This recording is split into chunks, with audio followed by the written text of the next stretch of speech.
High প্রিয় বন্ধুরা, অবশেষে পশ্চিমবাংলার মুখ্যমন্ত্রী নিয়োজিত হয়ে গেছে। মুখ্যমন্ত্রী যেই হন না কেন, আমাদের নৈতিকতার জায়গা থেকে যে আসলে সংবিধানকে রক্ষা করবে, সংবিধান অনুযায়ী কাজকাম করবে, তাকে আমরা সম্মান করব অবশ্যই। তো কথা হলো, বাংলায় বিজেপির শাসক আসার পরে একটা বিষয় পশ্চিমবঙ্গের জনক বানানোর জন্য মরিয়া হয়ে পড়েছে এক ব্যক্তিকে, যার নাম আমাদের কাছে খুবই পরিচিত। তিনি হলেন শ্যামাপ্রসাদ মুখার্জি। আসলে যখন ইংরেজরা ভারত ছেড়ে চলে যায়, তখন এই ধরনের কিছু দালাল ছিল যাদেরকে তৈরি করে দিয়ে গিয়েছিল। যেমন মুসলমানদের পক্ষ থেকে মোহাম্মদ আলী জিন্নাহ লন্ডনের শুয়োরের মাংস খেয়ে ধার্মিক হয়ে পড়েছিল, এসে ভারত ভাগের ধর্মভাগের চিন্তা নিয়ে ভারতে এসেছিল। ঠিক তেমনই শ্যামাপ্রসাদও একটি মুখ, যিনি ভেবেছিল যে হিন্দুরা নিরাপদ, যার জন্য বঙ্গভঙ্গের প্রয়োজন। এবং সেই শ্যামাপ্রসাদকে আজকের দিনের বঙ্গ বিজেপিরা পশ্চিমবঙ্গের জনক বানানোর চেষ্টা করছে। আজ এই শ্যামাপ্রসাদকে নিয়েই কথা বলবো। ইতিহাসের নিষ্ঠুর সত্য হলো, এই শ্যামাপ্রসাদ কেবল বঙ্গভঙ্গের অন্যতম প্রধান কারিগরি নন, তার রাজনীতি বাঙালির অর্থনৈতিক, সামাজিক এবং রাজনৈতিক ভবিষ্যৎকে স্থায়ীভাবে বিপর্যস্ত করেছিল। এই যে বাংলা ভাগের ফলে সবচেয়ে বেশি কারা লাভবান হয়েছিল? সাধারণ বাঙালি হিন্দুরা না মুসলমানেরা? কেউ নন। লাভবান হয়েছিল ওই উত্তর ভারতীয় অবাঙালি বাণিক গোষ্ঠী, অর্থাৎ এই যে মারোয়ারি, গুজরাটি, তারপরে ব্যবসায়ী গোষ্ঠী এবং দিল্লি কেন্দ্রিক ভারতীয় শাসক শ্রেণী, এরাই লাভবান হয়েছিল। এই ফিরলাম। তো কথা হলো,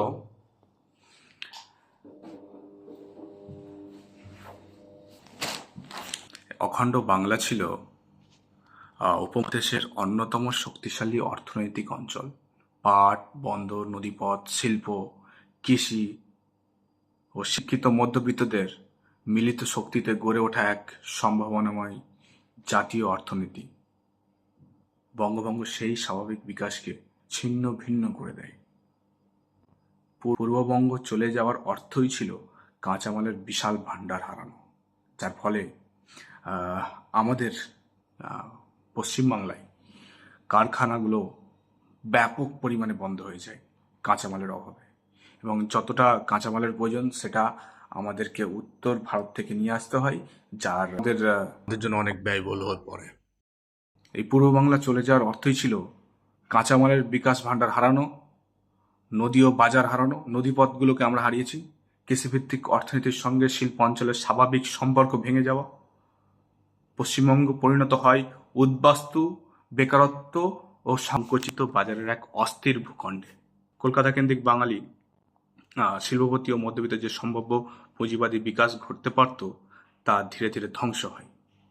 সেই শূন্যস্থান দখল করে উত্তর ভারতীয় ব্যবসায়ীরা, পুঁজিবাদীরা।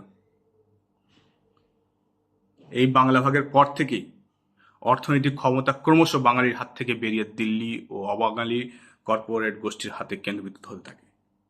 বাংলা শ্রম, সম্পদ ও বন্দর ব্যবহৃত হয়েছে, কিন্তু সিদ্ধান্ত নেওয়ার ক্ষমতা চলে গেছে অন্যত্রে, অবাঙালির হাতে।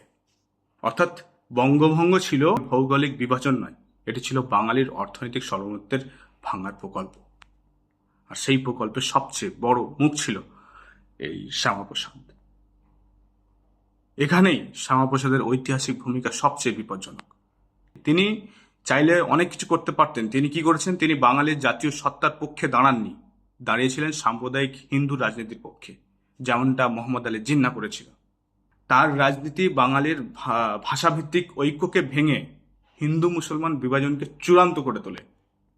ফলে যে বাঙালি জাতীয় চেতনা রবীন্দ্রনাথ, সুভাষ, ফজলুল হক কিংবা শরৎ বসুর রাজনীতিতে দেখা গিয়েছিল, তা ধ্বংসপ্রাপ্ত হয় দিল্লি কেন্দ্রিক হিন্দুস্তান রাষ্ট্রচিন্তা চাপে।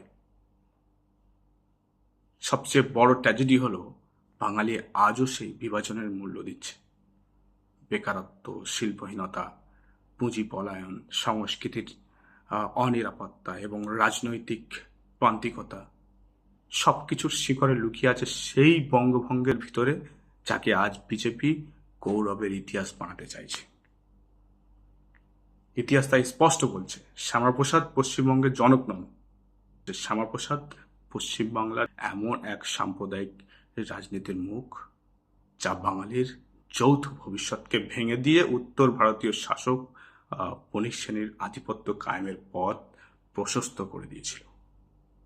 এবং এটা বাঙালির জন্য ক্ষতিগ্রস্ত এবং ভারতের জন্য সবচেয়ে বড় ক্ষতি করেছিল, ভারতের মুসলমানদের জন্য সবচেয়ে বড় ক্ষতি করেছিল।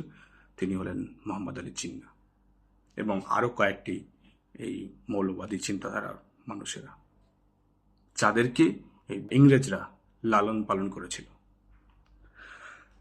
অর্থাৎ বাঙালি আজও সেই রাজনীতির চক্রান্তে পড়ে আছে, এই রাজনীতি থেকে এখনো বেরোতে পারছে না।